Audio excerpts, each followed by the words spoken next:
Okay, so Number 120. mag-assist tayo mga gagawin ngayon dahil katapos na ng mahal na araw, guys. So, sinong una? Oy, yung kliyente ko si Sir Pogi, yung piyesta, ano nangyari? Sino yun? Yung si Pogi, si Pogi Boy. Kapag sa pao, nagta-transmission hot. Ngayon, nung pina-adjust niya yung ano, Yung flat. alagaan mo yun, ano yun mo, puntahan mo, paggamit mo muna ngayon, baka mamaya isang beses lang nagka-fault yun, ha? Eto guys, itong mga ina-update namin, mga nakabili na to dati pa. So, wala, syempre, after sales natin yan. So, lahat yan, naalagaan namin. Kapag nagkakaroon sila ng problema, issue, ina-assess namin yan. Pag kumukuha sila ng ano, kapag tumatawag sila rito sa amin. Yung ano, sino yung nagdala kanina, nagpaparepair? Hindi sa ating galing. Yung sa Ecosport. Gawa na. Nagpagawa sa atin ng ano ng una, spark plug. Kaya kasi ginalaw sa labas yun, pinalitan ng high tension. Pinalitan na high tension. Dati. Dinala dito, pinalitan natin ng spark plug. Ngayon, nag-misfire. Dati pa yan. Kailan ginawa yan huli? February. February. Okay. Tapos ngayon, bumalik. Anong problem? Misfire pa rin. Misfire. Pinalitan na natin ng high tension. Yung nag-okay. Okay na. Okay. Nag-down na siya sa ABS kung papagawa ng Hindi ba sa ating galing yan? Hindi sa atin. Yung kaninang piyesta na nagpagawa, si Sir, yung itim na piyesta. Okay na rin yun. Sabi Galing sa atin yon. hindi. Marami rin ata. Hindi rin sa ating galing yon. Hindi galing sa atin. Anong pinagawa doon? Dalawang beses na nagpag-ENS dati dito. Anong pinagawa niya kanina? Yung dumating ako. Nag-misfire din. May tension. Anong pinalita? High tension din? Tension wire din. Sa ice Hindi, sa init yan guys eh. Kasi sobrang init ngayon guys. Direkta yung araw doon sa hood. Naluluto tuloy yung ano, yung high tension wire. So, ganun talaga. Normal naman sa mga second hand yan. Important, yung engine okay. Ang feedback natin sa isa, yung sa Kimam Fiesta na puti. Nanap ko pa yung dami. So, kailangan update natin. Meron doon Fiesta yung nagdala sa atin ng Fiesta na puti. Sumuka na lang yung ilalim eh.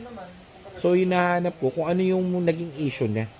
Kailangan makita mo, Mark, yung issue nun. Tapos, i-relay mo sa mga mechanic natin. Titignan natin. Bukas ko lang tatawagan, hanapin ko muna. Pero Okay. hindi ko muna, kasi kailangan mo na makausap sila, sa workshop. Yung isa nating EcoSport na bumiyahe yung itim, ano nangyari doon?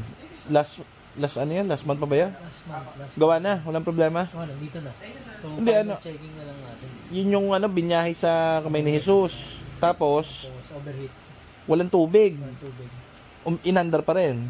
Tapos, ano nangyari? Ayun, tumukod. Tumukod. Tumukod. Ginawa natin dito. Walang labor.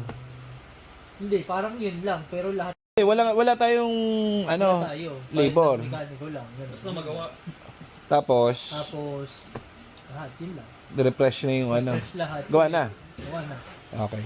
So, minsan guys, may mga, kunwari, nabili nyo sa amin, Sa atin na yung iba na parts. Oo, kapag meron kami dito, kami na bahala. So, hindi na para kumita kami dyan at nabentan man namin yung kotse dati nang hindi kami nagpapakahirap. So, no problem. So, ibabalik lang namin sa dating alindog yan. Para goods ulit. Kasi may mga times guys, na kunwari, babiyahe ka, kaya lang namin i-prepare yung kotse. Pero after gamit mo na yung kotse, gamit mo na 1 buwan, 2 buwan, 3 buwan, kailangan i-maintain mo yung kotse. Paano yung maintenance? Check mo yung tubig. Check mo yung ganito kasi minsan may mga times na katulad niyan nabiyahe. Ano yung pinuntahan nila? Kami ni Jesus. Imagine mo yun. Gamit na nila yan dati. Pumunta na yata sila Ilocos, ano? Ang problema, bumiyahe sila ulit. Biyahe lang. May mga times kasi na may physical, physical, kumbaga na, may tumama doon sa ilalim. Nawala yung tubig. So kapag nakita mo na nawala yung tubig, kailangan dyan, wary ka na. Kailangan magsisenyas naman yan. Ay, wala ka ng tubig. Huwag mo na siyang itatakbo kasi pag tinakbo mo yan, kahit anong kotse, kahit anong brand, masisira. Nailaban ata nila kahit may ilaw na. Kahit nakailaw na, oo. Okay lang yun, kahit naman niya, sumabog pa yun eh. Pwede naman na dito ang niya. Oo, wala problema doon. Kaso nga lang, Sayang lang. sayang yung oras eh. So, pwedeng magamit na yung kotse agad eh. Parang Sakto inabot pa ng Holy Week kasi. Kaya nga eh. Nag-uwian natin lang. Sayang. Pero okay na, pinapaano nyo na. Nadala na dito. Tanggalin mo na yung shuttle doon. Wala tayo doon, kay sir. Nadala na dito, tapos, onti pa, ikot-ikot na lang. Pero nasend ko na yung ano kay sir. Okay na. Patay na lang nga si sir, tapos ikot, hindi... Make sure nyo na lahat yung tipong triple check, 4 check, 5 check. Kaso nga kahit anong check natin doon, may mga times nga kasi guys talaga na ano yan na siyempre ginagamit mo yung kotse. So, hindi naman namin mamomonitor yan na... Double, natin, sa premium mechanic. Yes, Premium finishing. so Si El Libido. always maintain your car. Importante yan. Kailangan nyo i-maintain ng car kasi kahit na anong gawin namin sa kotse dito, kahit anong palitan namin na puro bago yan, meron at meron yan na hiccups. Ngayon yung hiccups na yun, kapag yung lumaki at hindi mo nabantayan, ngari, walang tubig. Yan ang importante, pinaka-importante yan. Kapag nawalan ka ng tubig, baka may nag-leak yan, may nabutas sa ilalim, natanggal yung tubo. Kailangan po yan. Any kotse, any brand, kailangan yan. Ingatan nyo. Ayun lang. So, gawa na agad yon. Tapos, ikaw na din sa piyesta, yung nagpadala sa atin ng piyesta na sumuka na lang yung ilalim. So, papamonitor na natin. Kakabalik lang kasi natin dito sa shop. Anong naging problem niya? Di ba pinatanong natin last time before mag-uwi, parang kung may tumati naman, wala naman. Mga kamos-kamos lang doon sa kanila, pero hindi naman ata parang... Sumuka kasi yung ilalim nun eh. So, may tumama yung ilalim eh. Meron kasi dito, yun nga guys, may mga physical kasi na ano yan eh. Katulad nito, papakita ko sa'yo. Nakita mo yung sumuka na langis dyan. Ma'am G. Oo. May ano siya eh, may tama yung ilalim ng kotse. So, nung pagtama niya dun sa ilalim, siguro oil pan yung tumama sa kanya. Tumagas yung ano dun. Yung langis. So, tumatakbo siya na walang langis. So, gagawin natin yun dito. Teka, hanapin ko dito sa balito. Tingin. Ayan oo. Ano yan? Parang peanut butter. Parang binibida. Oo. So, i-check natin to dun sa isa natin, sa workshop natin. Titignan natin kung ano yung culprit, ba't siya na ganyan. Pero most likely sa mga ganyang case, sa ilalim yan, kasi medyo mababa yan eh. Kapag ka natamaan ka dun sa ilalim yan, nagkaganyan na ako na client yung ginawa namin sa, saan ba to? Laguna yata. Yung tumagas din yung ano, yung radiator. Oo. So, ano pa? Sino pa? Give me more. Yung mga bagong... Siyempre siya, boss, pupunta ako. Yung pinalitan mo ng ABS? Bakit? Ano nangyari doon? Transmission malfunction daw. Eh, di ba nalobat sila? Dahil parating nakabukas yung pinto. Naglalaro yung anak. Yung Fiesta? O, i-check mo yun ha. Kailangan alagaan mo yun si ma'am. Kahit na nakabili na dati yan, kailangan, yung mister niya yata nasa abroad, kailangan puntahan mo yun at hindi marunong kung paano yun kinakalikot nung ni madam. So, ikaw pumunta nun para hindi na alalahanin nung asawa ni madam. Para kampante sila. Baka mamaya, tignan ng ibang yung mekaniko, magka-problema pa yung kotse. I-note mo na yan, i-schedule mo, tapos dali mo kung ano yung mga dadali mo. Para lahat sila okay. Tapos sino yung sino ba to isang araw, si favorite ko, yung EcoSport na new look, tapos na ba? Yung nagpa-retiming. Kukuhanin niyo na bukas yun ah. Mark Brown. Sino ba yun? Ano ba kulay nun? Yung new look? Blue. Ay, hindi na lang kanina yung ano. Hindi, tapos na. Bukas tapos na ah. Kasi bukas niya, pipick upin niya. So, meron kami ditong bagong salta, new look na EcoSport. Sinabihan mo yata to nung last di ba? Hindi sa amin galing to guys. Kumbaga nagpa-PMS dito, in-advise na siya ng mga mechanic natin palitan yung timing belt. So, wag daw muna. So, yung lang muna, PMS lang ang pinagawa. So, nung Holy Week, bumabiyahe siya. Kastahan yung makina niya. Parang may nagkakastahan dagado sa makina. Parang ganun wala na akong masabi Basta may tumutunog doon sa makina, ganun. Mabuti na lang, nadala niya pa rito. Umabot pa yung belt, munting-unti na lang. Alam naman ng may-ari, sabi niya, oo nga, dapat nagpapalit na akong timing belt. So ngayon, paparitiming niya. And naunsami pa ang kanyang pag-ibig nung mahal na araw.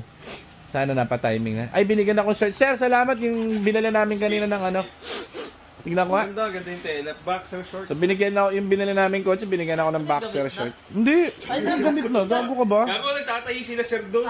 Kala ko kasi kanina inaalok mo, kala ko po naiwan lang Hindi, sira ulo ko ba? Legit pala, wala ko gamit na utang kayo, di ko kinuha. Pang ano, Sabi ko kay kuya. pambahay lang. Pambahay na pang shirt ko. Yung nga tahian. Tinanong ko si sir Oh. kung sir, meron ba available? Gaganda shorts yung tela, yung Pero maganda yung tela, oh. Oo nga. Oo. wala daw eh. Naghanap si sir eh. Legit nga, kala ko. Oo nga, puto pang bahay. Legit. Tinanong ko naman si sir. Pero kung ano to, ito magkano. yung pagka pinunasa mo, mamantsi. Oh, yan ba yun? Silky. Oo. Isit yan. Silky, silky ano. Cotton yan. Cotton ba to? Oo. Ah. Sa thank you sa boxer shirt ha.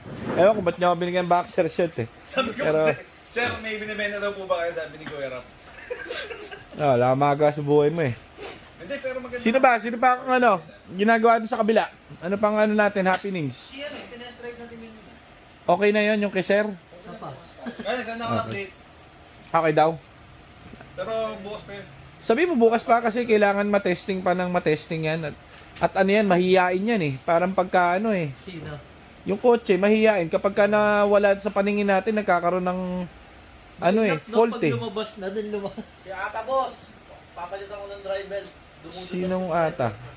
Yung all this time, akala natin alternator. Sino yun? Si Yung Ata nalulobat. Yung Nalulobat. umiilaw yung ano. Uy, kapit-bahay kayo si sir.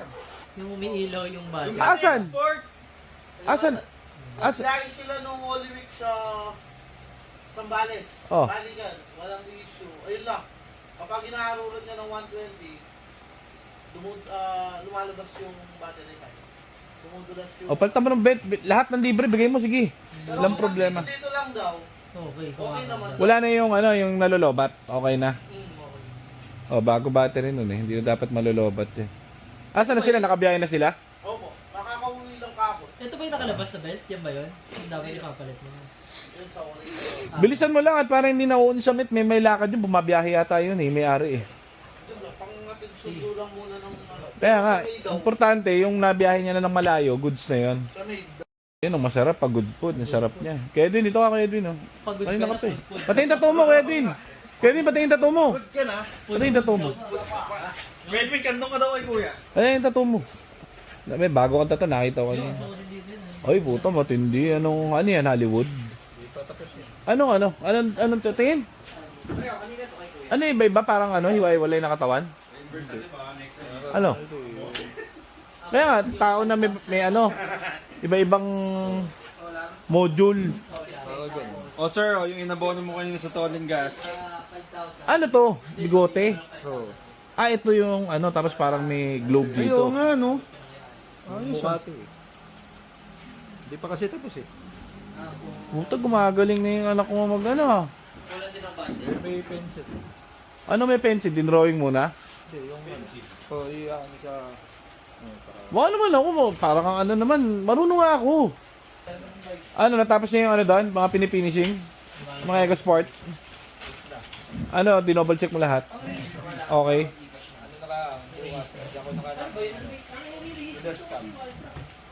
Ah, nagpa-upgrade sila ng ano? Ng Pero kung ano appearance naman, pwede consolidate TV? ko na lang po. ano sa salamin? Oh. Yung po, Ah, tinemp nyo na. Tinignan nyo na yung temperature. Ilan ang temp? Kanina pa nakatemp ang tanghali? Matagal. Ilan ang temp niya? Ang ano lang. Full load yun. Testing mo bukas sa ano, sa araw yung pagka-tirik yung araw. Tirik yung araw, saka may on, tapos huwag nyo aircon. Basta huwag nyo yung aircon. Para todong, Hindi, si DC, todong init. nakuha niya na. Sindisig yun. Na-release yun na? Hindi mo tagal na yun. Ano lang, soft hard copy lang na release. Eto si ano nag-message sa akin eh. Eto nakabili ng Eco Sport si Sir. Si Sir ano, teka, papakita ko sa inyo. Si Sir Hermano Hill. Ayan. Ganda nung kuha niya. 1 year na sa kanya yung Eco niya. Salamat ulit Sir Rafas. Sa inyo GTA Cars, 1 year na sa akin yung Eco Sport ko, satisfied owner. Walang sakit sa ulo, ayos na ayos din aircon kahit anong init ng panahon. Buti sa inyo ko binili first car ko. Siya, salamat, ganda ng kuha mo. Yung anak niya, ano na, binata na. Ang ganda ng kuha, tinan mo. Hype sa ano no. Di Oh. ba si Sir yung graphic artist ba? Yung Kaya nga, nagdala ng ano, mahusay nga eh. case sa inyo. Ganda na Ecosport na guys. Okay, so ito naman si Sir Marvin. Sir Marvin. Sir Marvin. Ito Sir Marvin. Fiesta naman to. Last year pa yata to. Ayan, nandun siya sa... Shoutout kay Sir Marvin. At bumiyahe na naman siya ng Bataan yata. Bumiyahe ito si Sir eh. Nagkakauwi lang niya dito sa Manila. Home base na siya. So, thank you Sir. So pagka may problem kayo sa kahit anong Ford units, dali nyo rito. Kapag naghahanap naman kayo ng mabisang Ford units, dali nyo rito. Hindi ko mapapromise yung mga units namin na 100% kasi lahat naman yan, kahit brand new, magkaka-problem. Pero nandito kaming lagi. Always, hindi namin bibitiwan yung unit nyo. Okay na ako malugi kaysa sumakit ang bangs mo, brother. Kaya Edwin, nakita mo yung pato? Ito sige, Edwin guys, ito, nakita ko talaga oh. Pero nako ng pato. Ninakaw ng pato. Ano ba yun? Ninakaw nyo o ano? Paano bibili ng pato? Kinuha nyo sa dagat?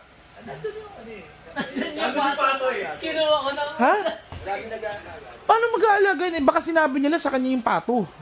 100? Magkano ganyan? Marami pa yon yung pato? Inadobo yan eh. Hindi, as in marami. Kasi gusto kong mag-ano. Yun nga yung sinasabi ko sa'yo sa farm. Pag meron akong farm. Gansa kasi yung... May bukol eh. Iitik. Iba ba yung itik? Hindi, Ay, yung ganon? pato, tsaka yung gansa kasi yung malaki. Oo. Oo. Ano sumunod sa sa gansa? Kinain nyo agad? Ano, inadobo ko. Ay, Ay, Mark, inadobo nga niya, oh. Mark, inadobo nga. Paano yun? Parang manok? Sarap? Yun ba yung Peking duck? Hindi. Iba? Pwede. Ay, lasa. Abang itik. Parang itik. Sa itik. Magabantay. Magabay. Hindi ka nag-ulit. Yung binayaran yung 100 doon, nagsiswimming lang din doon yun eh. Nakita lang yung food ng ina eh. Tapos dinakot ng gano'n. Madami talaga. Mga kasama ko dati sa... Di ba nangingisda ka dati? Nakita ko yung tilapia mo, dami. Ilan na huli mo? Tilapia. Tilapia ba yon? Ilan na huli nyo? Sa dagat ba ang tilapia? Di ba sa ano yun? Hindi, may nagfa-farm nun sa ano. Okay, Sa, ang masarap na ganon, yung nagfa-farm sa ano. Kasi, tubig tabang. Ganon. Tubig na bang May mga kliyente kasi kami guys, diba nag-down payment. Ewan ko, siguro trippings nila, pinupull payment nila. Hindi man kailangan. Kumbaga, saka na full payment mo, pagka andyan na yung unit mo, kukuhanin mo na, di tapos na. Eh siguro, baka ayaw may hawak na pera. Tapos yung iba, baka magastos. Oo, ito Oo. na... Well, Zambales ba yun? O ano? Malayong lugar. Kaya M-Wheeler lang meron. Eh kaso nga, lugi sila yun. Oo, pagka nag-M-Luelier ka kasi, alam ko may, ano doon, di ba? May percentage doon. Yung bangko daw kasi, hindi ba kaya nila bangko? Wala ang bangko doon. Ah, ganon, sa probinsya talaga. Okay. Malayo daw yung bangko. Palawan Express. Head unit daw, meron ka pa? CDC magpapakam. Ayun, nakabili sa atin. Ayun, pag na-board na sila doon sa mga binenta natin, kung papakabit na ng mga ano, no?